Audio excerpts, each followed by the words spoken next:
En 1838 los mexicanos se fueron a las manos con los franceses. El detonante fue un conflicto diplomático tan curioso que terminó dándole nombre a la guerra. Un comerciante francés que se había instalado en México, como otros tantos, se había especializado en el negocio de la pastelería, la venta típica de pasteles que podemos encontrar hoy en día en cualquier centro de alguna ciudad o en cualquier pastelería cercana. El pastelero se llamaba Remontiel y su local fue asaltado por los militares del propio gobierno mexicano.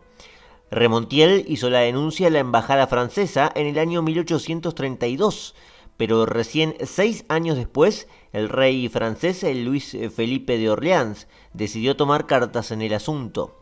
El asalto a una pastelería, sumado a otros saqueos circunstanciales a comerciantes franceses, en realidad fue solo una gran excusa para Francia, que pretendía subyugar a una débil república mexicana para conseguir un trato privilegiado en la importación de productos franceses. Hoy en Historiopolis vamos a conocer la Guerra de los Pasteles, un curioso episodio bélico que tuvo su detonante en una dulce masa elaborada a base de harina.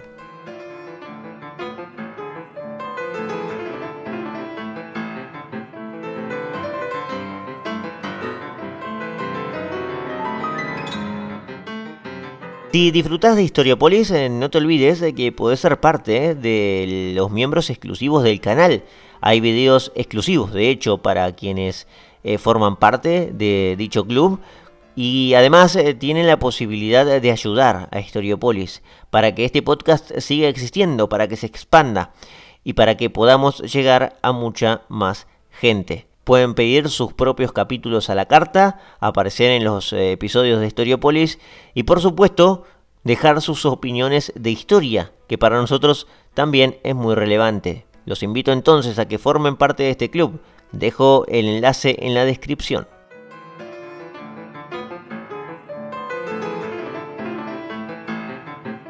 Tras la independencia de México en el año 1821, el antiguo virreinato de Nueva España, la gran posesión española en América, se convirtió en un estado independiente, más precisamente en un imperio.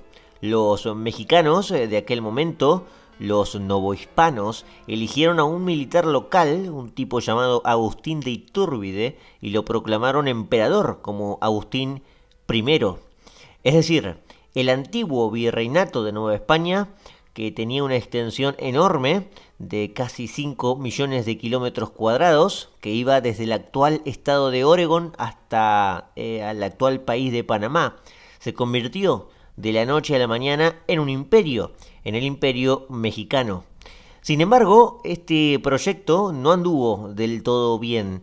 A los 2 años, apenas a los 2 años, en 1823, las fuerzas conservadoras y liberales se terminaron uniendo y terminaron derrocando a ese emperador que habían nombrado hacía 2 años antes.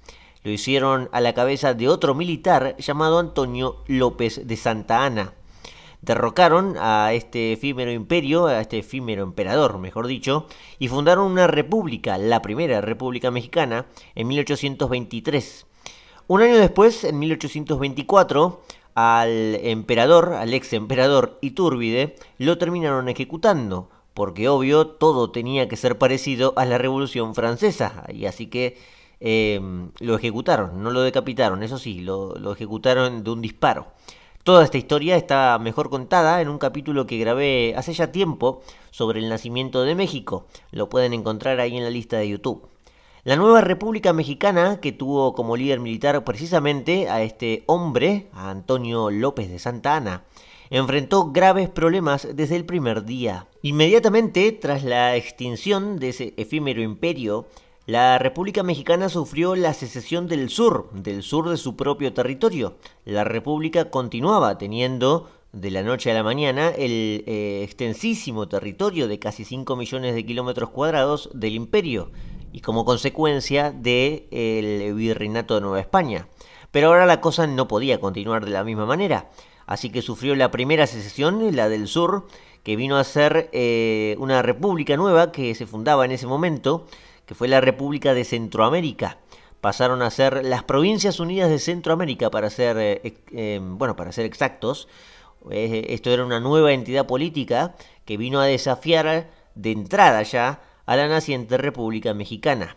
Tenía sentido igualmente si nos ponemos a pensar detenidamente los sucesos de las independencias hispanoamericanas. Si ustedes, los mexicanos, tienen derecho a independizarse de la madre patria, de España, pues nosotros, los centroamericanos, tenemos derecho también a separarnos de ustedes. Este fue el planteamiento, digamos, de alguna manera, bastante lógico por cierto, que hicieron los centroamericanos.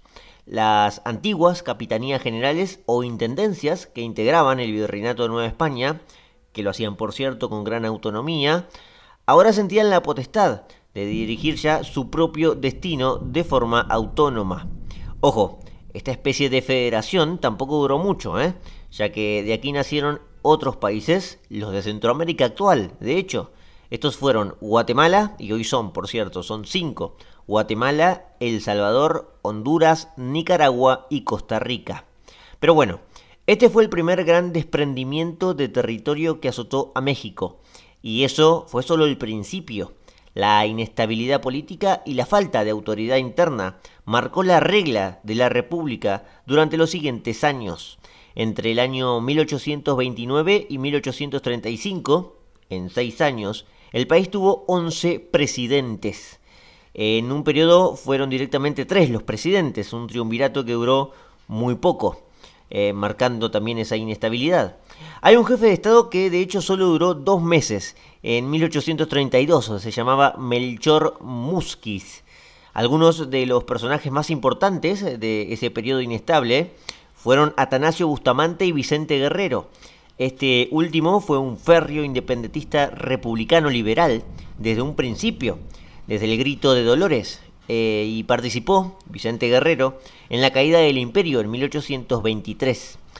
El otro caso, el de Atanasio Bustamante, fue distinto. De hecho, Bustamante era enemigo de Guerrero, eran enemigos a muerte. Tal es así que Guerrero terminó siendo fusilado por orden de Bustamante en el año 1831. Nada, era estable en la realidad mexicana de los años 30, y mucho menos estable, por supuesto, de lo que era el antiguo virreinato de Nueva España. Muchos presidentes, poca autoridad, rebeliones internas de distintas provincias y todavía algunos intentos españoles de recuperar su posesión marcaron los primeros años definitivamente de la política mexicana. En paralelo, los vecinos de México crecían en poder, principalmente un vecino al norte que venía en constante expansión. Estamos hablando, claro, de los Estados Unidos de América, que ya empezaban a ambicionar ganar terreno hacia el sur.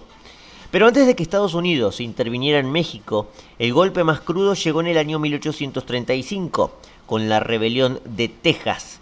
Ese año, México había reformado la Constitución y se había convertido en una república centralista, abandonando esa primera república, ese periodo de la primera república que fue denominado como federal, la primera república federal, que duró entre 1823 y 1835. El líder del nuevo modelo constitucional del gobierno, ya en 1835, de 1835 en adelante, fue Antonio López de Santa Anna, a quien dejamos un poquito atrás, que había derrocado al emperador Iturbide, ¿se acuerdan? Bueno, seguía en la política mexicana y ahora se convertía en el líder de este nuevo gobierno. Se había convertido además en presidente. El mismo militar, López de Santa Anna, el mismo general, comandó el ejército para doblegar a aquellos tejanos que se habían rebelado. Texas era una provincia desde hacía tiempo colonizada por angloparlantes, anglosajones, desde tiempos del virreinato de Nueva España, donde los colonos ingleses se venían asentando hacía mucho tiempo. Le habían pedido permiso al virrey en su momento, por el siglo XVII, y en ese enorme territorio que hoy es la actual Texas se fueron asentando. Pero claro, al igual que había ocurrido con todas las revueltas que sufrió la República Mexicana, esta de Texas era una más, que venía a proponer directamente la independencia de Texas. Y además lo hacía con el aval de que eran anglosajones los que estaban allí poblando el territorio, y de que ellos estaban Este era el aval que estaban utilizando, que ellos estaban habitando y cuidando aquella tierra, y de hecho tenían razón. Así que reclamaron la independencia. Se fueron a las armas, porque no había otra forma de hacerlo más que por las armas, y los tejanos terminaron venciendo. Lo hicieron en una batalla que duró, bueno, esta batalla duró unos días, pero la guerra de hecho duró muy poco. En el mismo año, en 1835, después de proclamar la independencia, lograron vencer. La batalla en donde vencieron definitivamente, esa victoria decisiva que define una guerra, fue en la batalla de San Jacinto.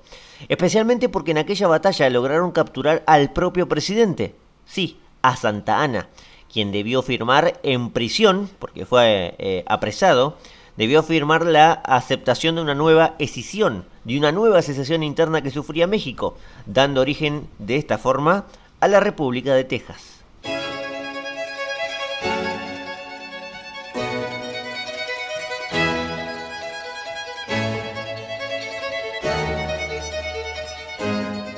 La situación, como vemos, era visible a kilómetros de distancia.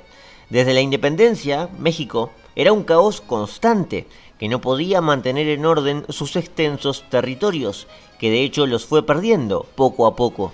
Todo el sur se había desprendido en una confederación de repúblicas centroamericanas. Desde el norte, una provincia enorme como era Texas, y como hoy sigue siéndolo, de hecho era la provincia más grande de México, se había independizado. Y sin contabilizar muchas rebeliones que tuvieron que ser sofocadas por la fuerza y con grandes esfuerzos económicos. No las puedo nombrar todas, como saben, porque si no tendríamos que hacer un capítulo mucho más largo.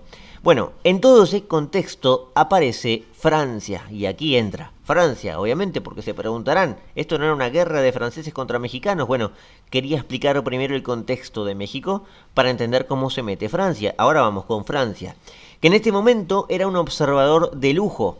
Estaba mirando con atención todo el panorama funesto para una antigua y rica posesión española, que ahora era pobre e inestable.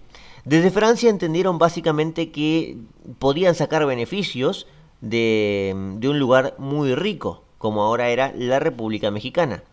Francia era gobernada en aquel momento por Luis Felipe I, Luis Felipe de Orleans, un rey constitucional, liberal, que ambicionaba convertir al reino en una potencia de ultramar y expandir así su economía a través del comercio marítimo. Esta era un duelo, digamos, que tenía que hacer sí o sí con una potencia que estaba creciendo en ultramar, digamos que ya dominaba los mares, que era Inglaterra. Así que Luis Felipe lo vio de buena manera, como en su momento lo hizo Napoleón. A estos hombres hay que combatirlos en el mar, no hay otra forma. Además, el negocio, la economía internacional, mejor dicho, era a través del mar. En parte hoy lo sigue siendo, pero en aquel momento era todo a través del mar. Sin embargo, la buena lectura de Luis Felipe no pudo concretarla en los hechos. Es decir, uno puede tener bien la estrategia, pero a veces no significa que eso va a dar resultados sí o sí. Porque Luis Felipe finalmente no pudo hacer ni una cosa ni la otra. Ni competir con una marina frente a Inglaterra, ni competir económicamente tampoco. Evidentemente Inglaterra, con un orden político más prolongado, y en pleno auge de la revolución industrial que había nacido en Inglaterra, era indiscutiblemente la dueña de aquellas ambiciones del rey Luis Felipe, la del poderío naval, Inglaterra claramente, y la del comercio marítimo. Es más, Inglaterra junto a los Estados Unidos ya eran para la década de los años 30, del 1830, socios comerciales muy importantes, no solo entre sí, sino de México, es decir, comerciaban con México. Francia tenía sus relaciones con la naciente república también, tras la caída de Napoleón, la restauración monárquica que hubo en Francia y el relativo orden social que ahora se podía observar, consiguió ubicarse dentro de todo como socio comercial de México. Como ven, México tenía todavía un poderío económico y todos querían comerciar con él, con la república, las potencias. Pero claro, Francia había llegado tarde. Porque en aquel momento, en los años 30 del siglo XIX, terminó siendo un socio comercial, pero en el tercer lugar. Primero estaba Estados Unidos y luego Inglaterra, y por mucho. Además, aún no había llegado todavía Francia a un acuerdo comercial para liberar de impuestos la importación de artículos. Acuerdo que sí tenían firmados el gobierno mexicano con Estados Unidos y con Inglaterra. En 1830, el orden en Francia volvió a trastocarse, como ya saben, con la Revolución de Julio, cuando depusieron a los Borbones y ubicaron a Luis Felipe en el trono.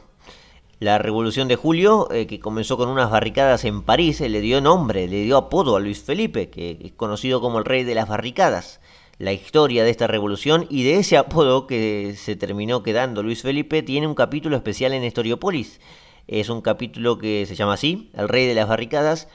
Es para miembros exclusivos del canal, pero lo pueden encontrar ahí en la lista. Pero bueno, este tipo de cuestiones evidentemente retrasaban el flujo comercial para Francia y el desarrollo en general de la economía de la propia Francia. Para colmo, en México no vieron nunca con buenos ojos a los franceses.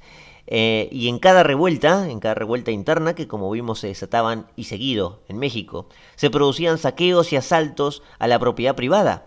En la propia capital, por ejemplo, en la Ciudad de México, donde se concentraba el comercio. En el año 1828, una de esas revueltas políticas, conocida como el Motín de la Acordada, produjo asaltos en la capital. Entre los perjudicados, al parecer, varias tiendas francesas fueron saqueadas en el mercado de Parián, de El Parián. Este mercado era el más grande en tiempos del virreinato y continuó siéndolo. Continuó llamando a un montón de comerciantes para que sea el lugar, la gran feria. En las posesiones españolas, al igual que en la metrópoli, sucedía esto, y siguió siendo en la República Mexicana un lugar emblemático para la compra y ventas de mercancías que recién llegaban de los puertos. A este suceso se sumó uno mucho más trascendente, que ocurrió 4 años después, en 1832, una famosa pastelería en el barrio de Tacubaya, también en la capital, en la Ciudad de México, fue asaltada por soldados de Santa Ana, que al parecer no soportaron la tentación de pasar por ahí y no comerse todos los pasteles que encontraran. También destruyeron el lugar, los militares de Santa Ana, y se llevaron cazuelas y sartenes. La pastelería claramente era de origen francés. Su dueño era un cocinero que había emigrado hacía unos años al país y terminó invirtiendo por su cuenta en una tienda de pasteles. Se llamaba Monsieur Remontiel, quien vio con sus ojos cómo le destrozaban su local, su comercio, su propiedad. Remontiel igualmente no se quedó de brazos cruzados, como los comerciantes del mercado del Parián, 4 años antes, en 1828. Este elevó una queja, se presentó en la embajada francesa en México y denunció directamente al gobierno mexicano. Lo denunció al gobierno como responsable del asalto y exigió ser indemnizado, en un principio por una suma de 1,000 pesos. Pero más tarde esa suma se elevó, terminó reclamando una suma total, una suma mayor que alcanzó los 60,000 pesos mexicanos. Este asalto, por cierto, al local de Remontiel, es el que le dio nombre al conflicto del cual estamos tratando hoy, la guerra de los pasteles. En un principio, la denuncia quedó allí, cajoneada por la embajada y por la burocracia francesa, hasta que en 1838, es decir, 6 años después, el primer ministro francés prestó atención a estos reclamos.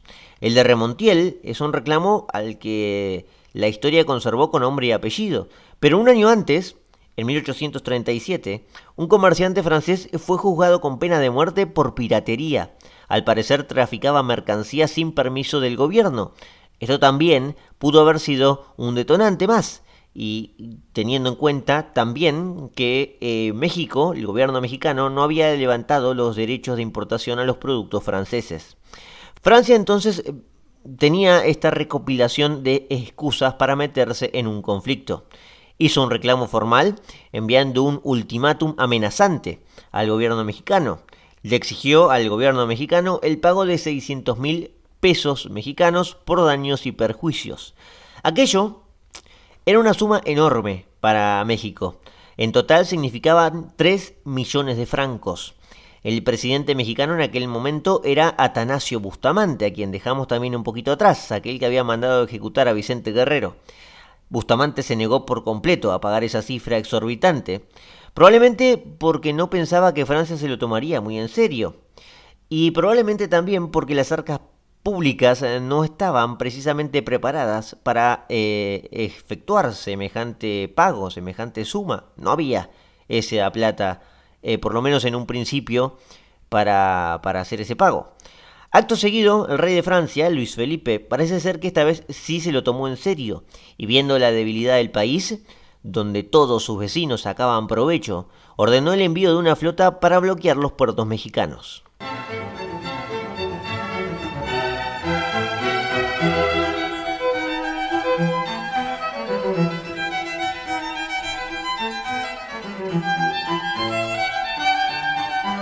En estos años, Francia estaba granjeándose de experiencia en este asunto de bloquear puertos y en algún sentido también puertos americanos.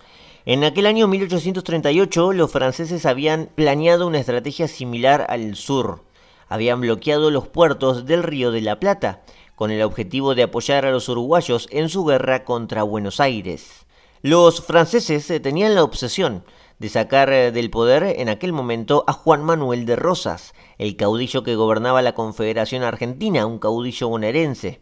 Lo hizo la gobernanza durante casi 20 años. Los franceses no tuvieron éxito.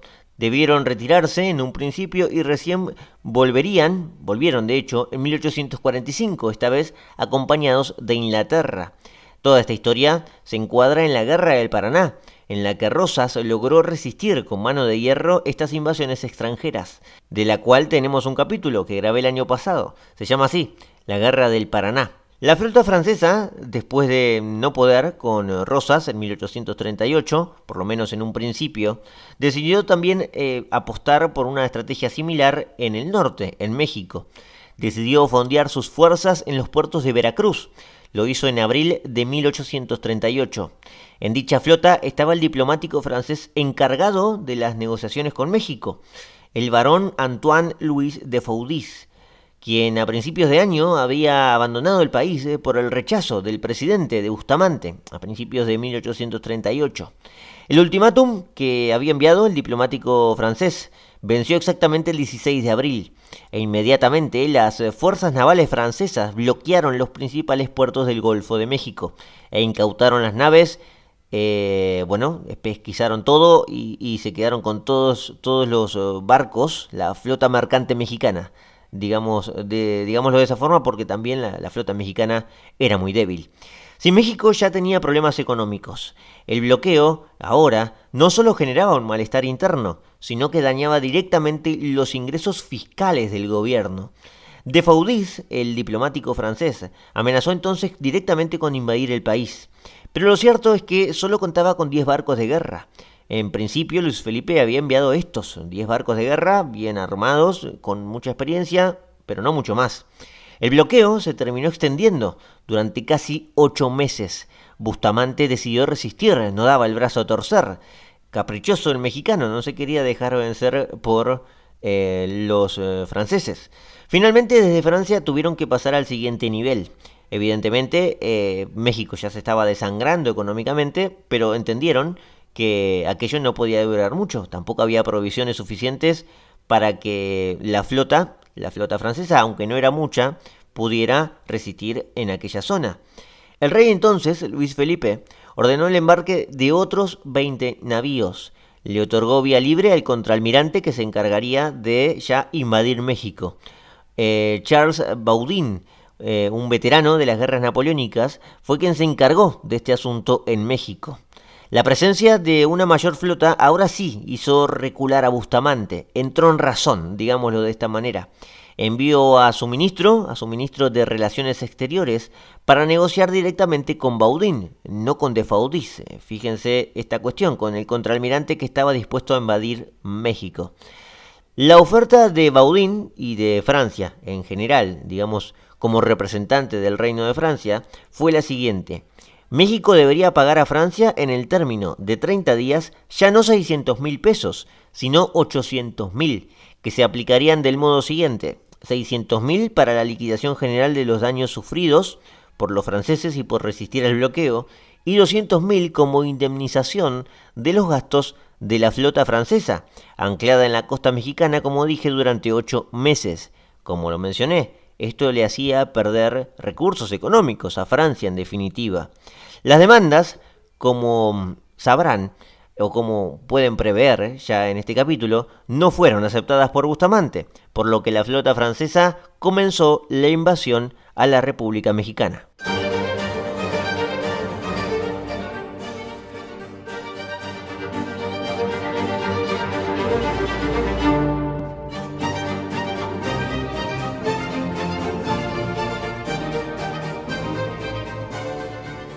Finalmente, la flota francesa comenzó la invasión. Comenzó abriendo fuego contra el fuerte de San Juan de Ulúa, donde se disputó la batalla, que lleva ese nombre, la batalla de San Juan de Ulúa. Se llevó a cabo el 21 de noviembre de 1838. En apenas unos días, los franceses tomaron fácilmente el puerto de Veracruz, con una columna de apenas 1000 hombres. En la batalla resultó herido en una pierna el comandante Santa Anna, que fue hasta allí a resistir la embestida y salió, gravemente herido.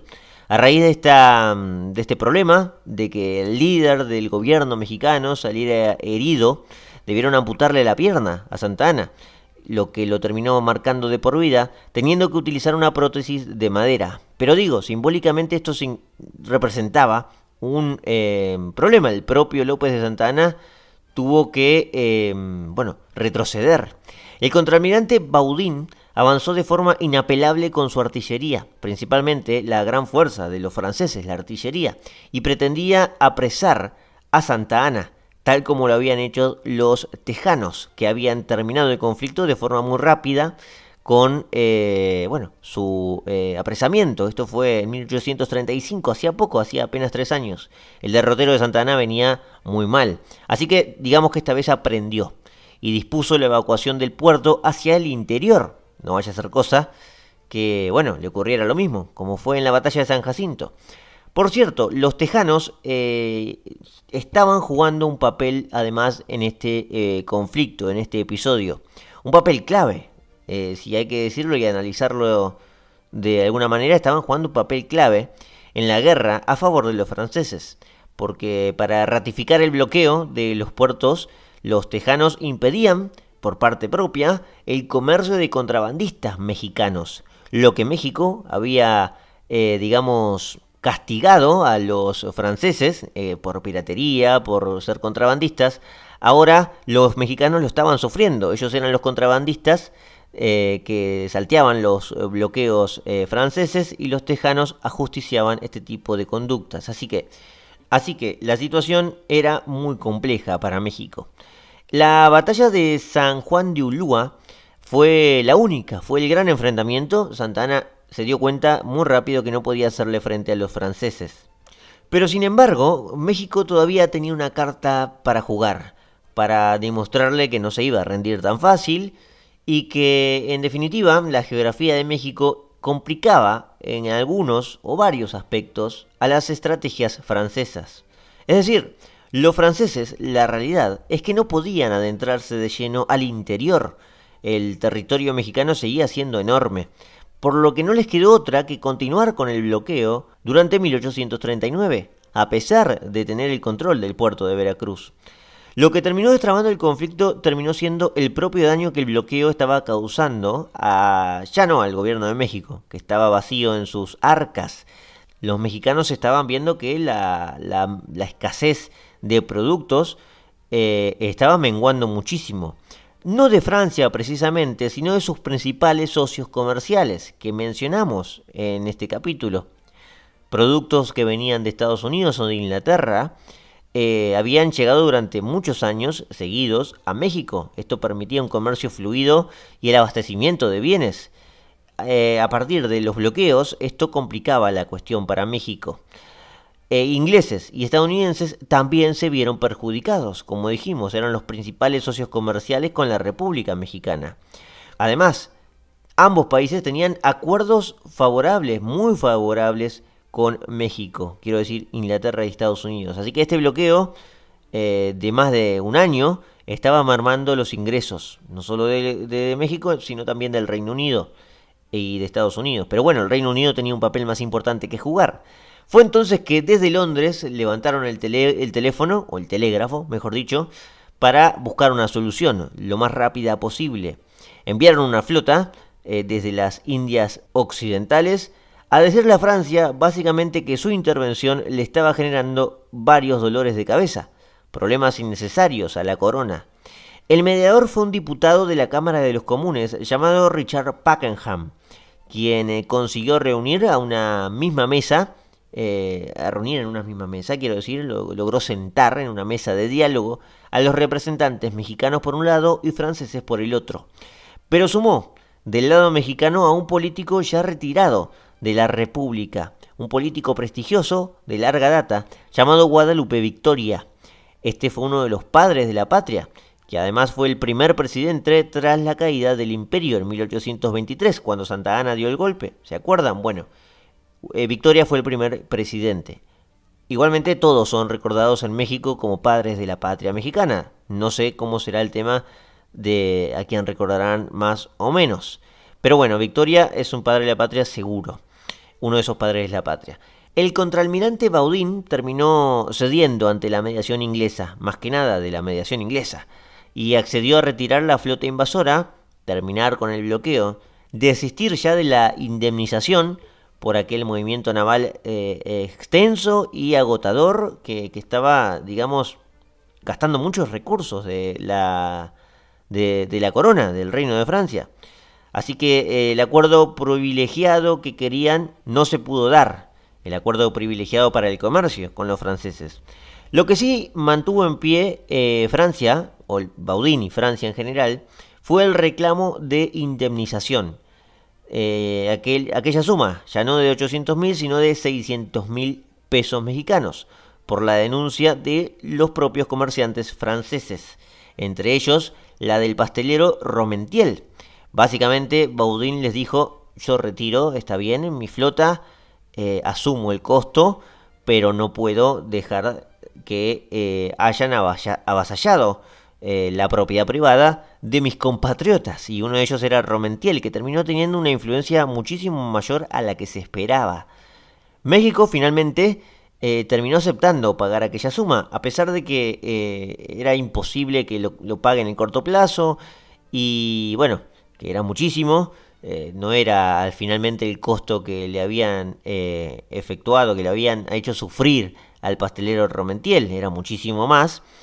Pero entendió que Francia también había, digamos, atenuado sus reclamos, así que llegaron a este acuerdo.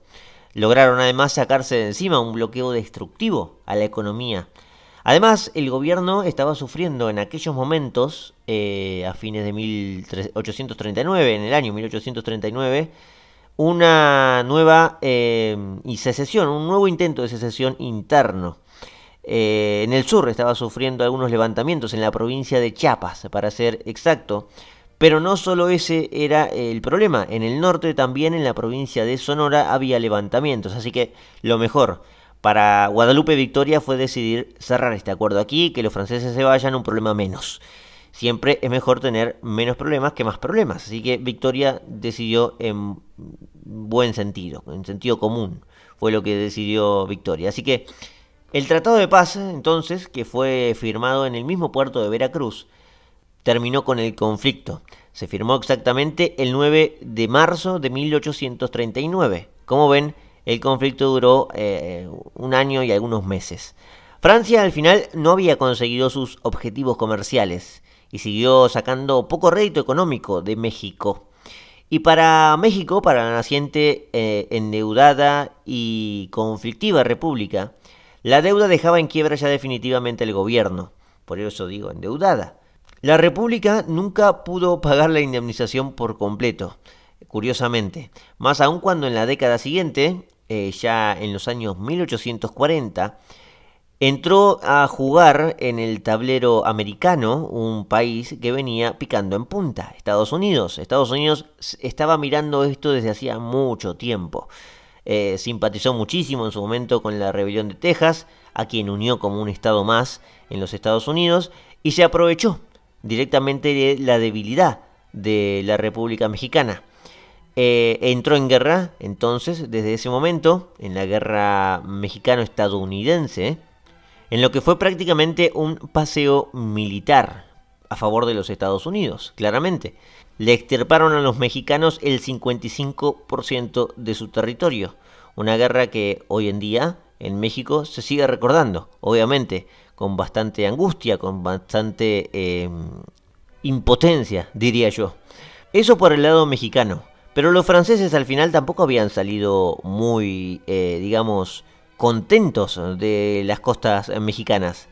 Se encontraban con una espina, de hecho, en México en 1840, por ejemplo. Así que decidieron regresar ya de forma decisiva mucho tiempo después. Bueno, no mucho tiempo después, un tiempo después, en la década de los 60, cuando el gobierno mexicano, encabezado esta vez por el presidente Benito Juárez, anunció la suspensión de los pagos de la deuda externa. Lo anunció en el año 1861. Gran parte de esa deuda externa tenía que ver con esos 600.000 pesos mexicanos que habían surgido a partir de la guerra de los pasteles. Esta vez sí, los franceses se empecinaron tanto contra el gobierno de los mexicanos que lo terminaron derrocando e impusieron en México una monarquía, en lo que se conoce como el Segundo Imperio.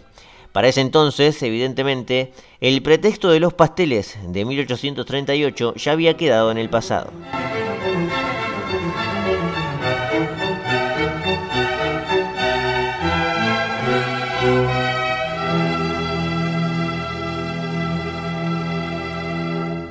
Muy bien, aquí finalizamos el capítulo de hoy, la guerra de los pasteles, un episodio que digamos que es el preludio para las consecuencias que terminó sufriendo México a partir de la intervención estadounidense en su propio país. Es uno de los tantos episodios que marcan la inestabilidad de México y bueno, es pintoresca porque surge a partir de del saqueo a una pastelería. Así que me parecía que merecía un capítulo y también que para mexicanos que escuchan el canal y quizás quieren saber de esta historia, que seguramente la conocerán, en Historiópolis lo tratamos, como hemos tratado algunas cosas de México y espero más adelante seguir tratando cosas de México. Sin más, aquí me despido, les recuerdo como siempre que que me ayuden a visibilizar este canal, a que se suscriban, los invito a que se suscriban, a que le den like y a que comenten los videos. Esto es muy importante para que el algoritmo lleve a este video a otras cuentas, a otros usuarios de YouTube. Así que es mucha ayuda la que le prestan al canal comentando y likeando el video. Sin más, ahora sí, los espero la próxima, el fin de semana que viene, para un nuevo capítulo de Historiópolis. Muchas gracias y espero que anden muy bien.